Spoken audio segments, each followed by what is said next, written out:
that particular areas. ಆ ರೀತಿಯಾಗಿ ನಾವು ಅಂದ್ರೆ ಅವ್ರಿಗೆ ಹೇಳ್ಕೊಟ್ಬಿಟ್ರೆ ಸರಿಯಾಗಿರುತ್ತೆ.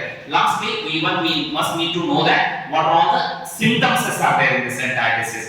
ಅದರಲ್ಲಿ ಏನಾಗುತ್ತೆ ಸಿಂಪ್ಟಮ್ಸ್ ನ್ಯೂಮೋನಿಯಾ ಏನಾಗುತ್ತೆ ಅನ್ನೋದನ್ನ ಅವ್ರಿಗೆ ಹೇಳ್ಕೊಟ್ಬಿಟ್ರೆ ಸರಿಯಾಗಿರುತ್ತೆ. ಇವತ್ತು instead of going in details of all that pneumonia symptoms is also, please go through that.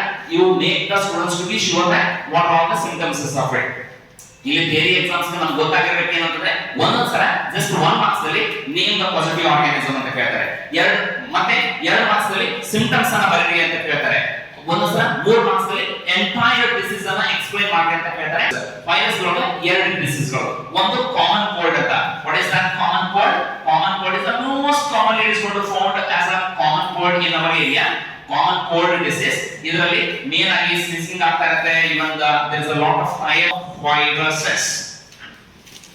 viruses will cause this disease. ಒಂದು ಡಿಸೀಸ್ ನಾವು ಕಾಸ್ ವೈರಸ್ ಡಿಸೀಸ್ ನಾವು ಕಾಸ್ ಆಯ್ತು ಅಂದ್ರೆ ಲೈಫ್ ಲಾಂಗ್ ಅಲ್ಲಿ ಇನ್ನೊಂದು ಸಾರಿ ಆ ವೈರಸ್ ಡಿಸೀಸ್ ನಮಗೆ ಕಾಸ್ ಆಗೋದನೇ ಇಲ್ಲ.